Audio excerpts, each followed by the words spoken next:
사도행전 27장. 우리가 배를 타고 이탈리아로 가기로 결정되자 그들은 황제 부대 소속 율리오라는 백부장에게 바울과 다른 죄수들을 넘겨주었습니다. 우리는 아드라무테노에서 온 배를 타고 떠났습니다. 그 배는 아시아 지방의 여러 항구를 거쳐가는 배였습니다. 데살로니가 출신의 마케도니아 사람인 아리스다고가 우리와 함께 가게 되었습니다. 이튿날 우리는 시돈에 도착했습니다. 율리오는 바울에게 매우 친절했습니다. 그는 바울이 자유롭게 친구들에게 갈 수 있게 해주었고 그들이 바울에게 쓸 것을 줄 수 있게 하였습니다. 시돈을 떠나 항해를 계속하려고 했을 때 맞바람이 세차게 불어와 키프로스 섬에 바짝 붙어 항해해야 했습니다. 우리는 길리기아와 밤빌리아 앞바다를 가로질러 항해한 후에 루기아 지방의 무라에 도착했습니다. 그곳에서 로마 군대 백부장은 알렉산드리아를 떠나 이탈리아로 가는 배를 발견하고 우리를 그 배에 태웠습니다. 우리는 며칠 동안 천천히 항해한 끝에 간신히 니도 앞바다에 이르게 되었습니다. 맞바람이 너무 세차게 불어와 우리가 가려던 항로로 더 이상 나아갈 수 없어서 살몬의 맞은편에 있는 크레타 섬을 끼고 항해하였습니다. 우리는 해안가를 따라 어렵게 항해하여 라세아라는 도시에서 가까운 아름다운 항구라 하는 곳에 도착하였습니다. 시간을 많이 빼앗긴 데다가 이미 금식 기간도 지나 더 이상 항해하는 것이 위험했으므로 바울이 그들에게 충고했습니다. 여러분, 계속해서 항해를 하다가는 큰 어려움을 겪게 될 것이라고 생각합니다. 배와 짐만 손실되는 것이 아니라 우리 목숨까지도 잃게 될 것입니다.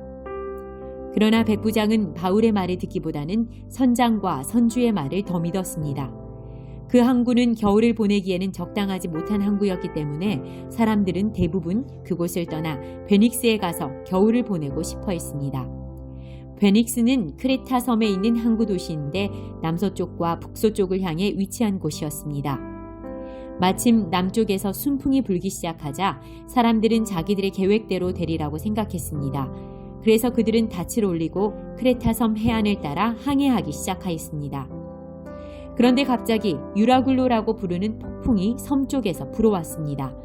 배는 폭풍에 휘말려 바람을 거슬러 조금도 앞으로 나아가지를 못했습니다. 그래서 우리는 앞으로 가려는 노력은 포기하고 바람이 부는 대로 배를 내맡기고 표류하기 시작했습니다. 그러다가 가우다라는 작은 섬의 남쪽 방향으로 떠밀려 갈 때에 우리는 간신히 거룻배를 끌어올릴 수 있었습니다. 선원들은 거룻배를 끌어올린 다음에 밧줄로 동염했습니다. 그들은 배가 스르디스의 모래톱에 걸릴까 염려하여 돛을 내리고 배를 바람 부는 대로 떠밀려가게 했습니다. 우리가 폭풍에 너무도 시달리자 이튿날에는 선원들이 짐을 바다에 내던졌습니다. 3일째 되는 날에는 배의 장비마저 내어 던졌습니다. 우리는 며칠째 해도 보지 못했고 별도 보지 못했습니다. 바람은 계속해서 거세게 불어왔습니다. 결국 우리는 살아남을 수 있다는 희망을 모두 포기하고 말았습니다. 사람들이 오랫동안 아무것도 먹지 못하고 있는 가운데 바울이 일어나 그들에게 말했습니다. 여러분, 내가 크레타 섬을 떠나지 말자고 한 말을 들었어야 했습니다. 그랬다면 이런 손해를 입지 않았을 것이고 물건을 잃어버리지도 않았을 것입니다. 하지만 여러분, 이제 제가 권합니다. 용기를 내십시오. 이 배만 잃을 뿐 여러분 중에는 한 사람도 목숨을 잃지 않을 것입니다. 지난밤에 나의 주님이요 내가 섬기는 하나님의 천사가 내 곁에 나타나 이렇게 말해 주었습니다. 바울아, 두려워하지 마라. 너는 반드시 황제 가이사 앞에 서야 한다. 하나님께서 너와 함께 항해하는 모든 사람들의 목숨을 너에게 맡겨주셨다. 그러니 여러분, 용기를 내십시오. 나는 하나님을 믿습니다. 모든 일이 하나님의 천사가 내게 말씀하신 대로 이루어질 것입니다. 우리는 반드시 어떤 섬에 밀려가 닿게 될 것입니다. 14일 되던 밤에 우리는 아드리아 바다에서 표류하였습니다. 한밤중에 선원들은 우리가 어떤 섬에 가까워지고 있음을 느꼈습니다. 그래서 물 깊이를 재어보니 약 40m였고 조금 더 가서 다시 재어보니 이번에는 약 30m였습니다. 우리는 혹시 암초에 걸리지는 않을까 염려가 되어 단 4개를 물에 던져놓고 날이 밝기를 기다렸습니다. 그런데 선원 몇 사람이 배에서 빠져나갈 속셈으로 배 앞쪽에 닻을 더 내린다는 구실로 거룻배를 물에 내렸습니다. 그러자 바울이 백부장과 군인들에게 이 사람들이 배에 남아있지 않으면 당신들마저 구조되지 못합니다. 라고 말했습니다. 그래서 군인들이 밧줄을 끊어서 거룻배를 떼어버렸습니다. 날이 밝을 무렵 바울은 모든 사람에게 음식을 먹으라고 권하면서 말했습니다. 지난 14일 동안 여러분은 마음을 졸이며 지금까지 아무것도 먹지 않고 지냈습니다. 하지만 이제는 음식을 드십시오. 그래야 살아남을 수 있습니다.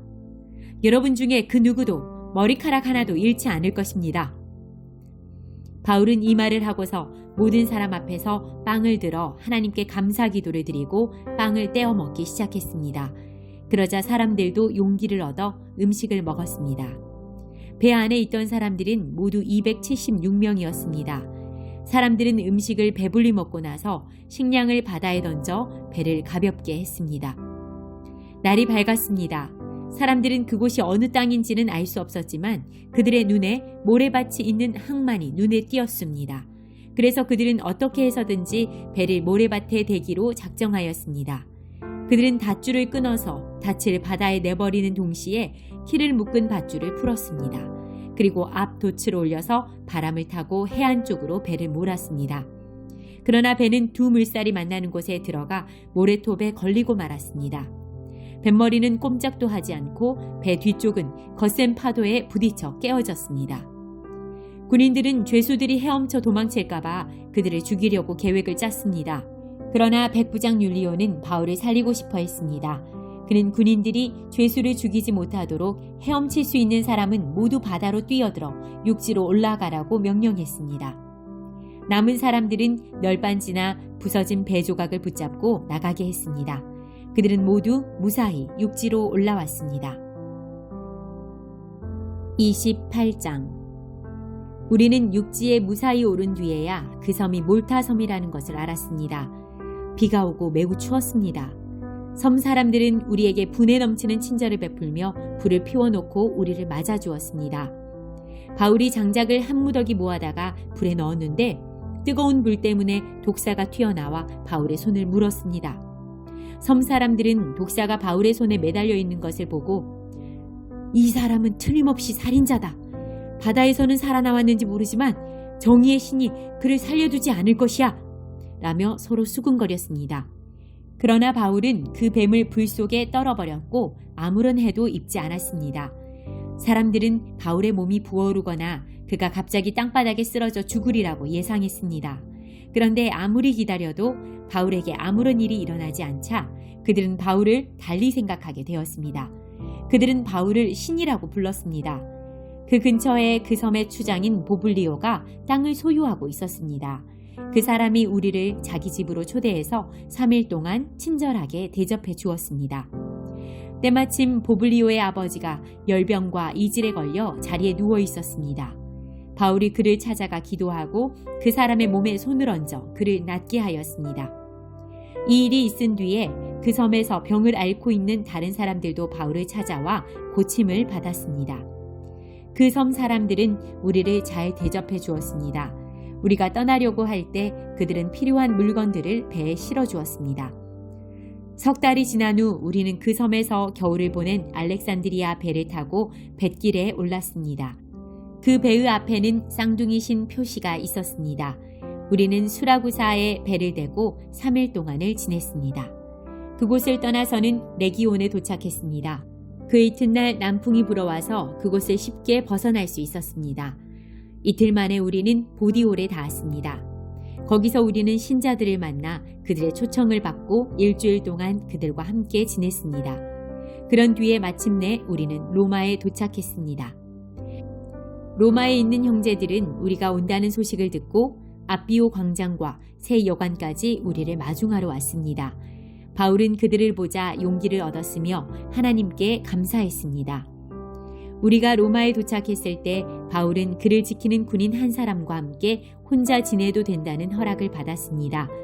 3일 뒤에 바울은 그곳의 유대인 지도자들을 불러 모았습니다. 그들이 모이자 바울은 이렇게 말했습니다.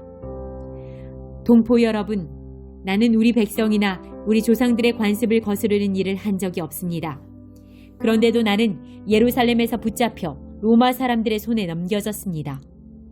로마 사람들이 나를 신문했으나 내게는 사형을 당할 만한 죄가 없다는 것을 알고 나를 풀어주려 했습니다.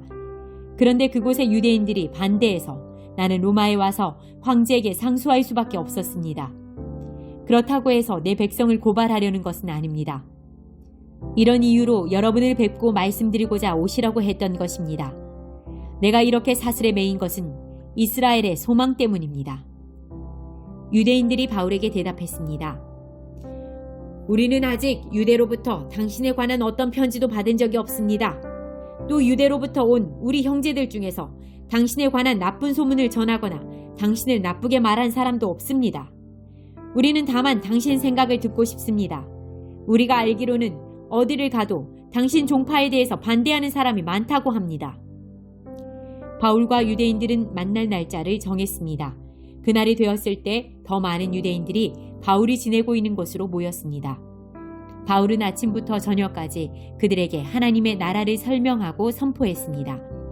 또 모세와 예언자들의 글을 예로 들어서 그들이 예수에 관한 것을 믿게 하려 애썼습니다. 바울의 말을 믿는 사람들도 있었지만 믿지 않는 사람들도 있었습니다. 그들이 이처럼 의견이 갈린 채 헤어질 때 바울이 한마디 말을 남겼습니다. 성령께서 예언자 이사야를 통해 여러분의 조상에게 말씀하신 것은 진리입니다. 이 백성에게 가서 말하여라. 너희가 듣기는 들어도 깨닫지 못하고 보기는 보아도 알지 못할 것이다. 이 백성의 마음이 무디어졌고 귀로는 듣지 못하며 눈은 감겼다. 이는 그들이 눈으로 보고 귀로 듣고 마음으로 깨닫고 내게 돌아와 고침을 받지 못하게 하려는 것이다. 그러므로 여러분은 하나님의 이 구원이 이방인들에게도 전파되었다는 것을 알아야 합니다. 그들은 들을 것입니다. 바울은 자기 셋집에서 꼬박 2년을 지내면서 자기를 찾아오는 사람들을 다 맞이했습니다. 그는 담대하게 그리고 아무런 방해도 받지 않고 하나님의 나라를 전하고 주 예수 그리스도에 관해 가르쳤습니다.